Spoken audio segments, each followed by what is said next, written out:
தமிழ்நாட்டில் சட்டம் ஒழுங்கு சீர்குலைவு ஏற்பட்டிருப்பதாக கூறியுள்ள திமுக வழக்கறிஞர் அணி இணை செயலாளர் பரந்தாமன் 100 நாள் ஆட்சியில் சர்க்கஸ் மட்டுமே நடக்கிறது என்று கடிந்துரைத்துள்ளார்.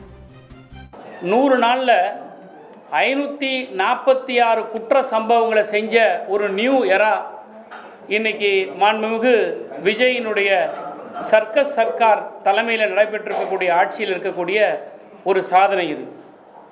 பெண்கள் பாதுகாப்பு ரொம்ப நான் ஸ்ட்ரிக்டாக வச்சுருப்பேன்னு சொன்னார்.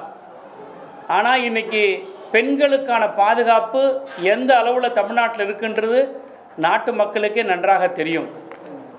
தாவேகா கட்சியில் இருக்கக்கூடிய பெண்களுக்கே பாதுகாப்பு கொடுக்க முடியாத ஒரு பள்ளியில் இருக்கிற சர்க்காராக தான் இது இன்றைக்கி இருந்துகிட்ருக்கு.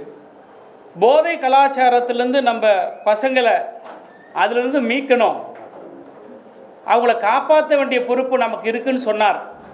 ஆனால் போதை பழக்கம் கடத்தல் இங்கே இருக்கிறது, இந்த கல்லூரி வளாகத்தில் போதை கடத்தப்படுகிறது, போதைப் பொருள் விற்கப்படுகிறது என்று தகவல் கொடுத்த அந்த மாணவனுக்கே பாதுகாப்பு கொடுக்க முடியாத வெக்கங்கட்ட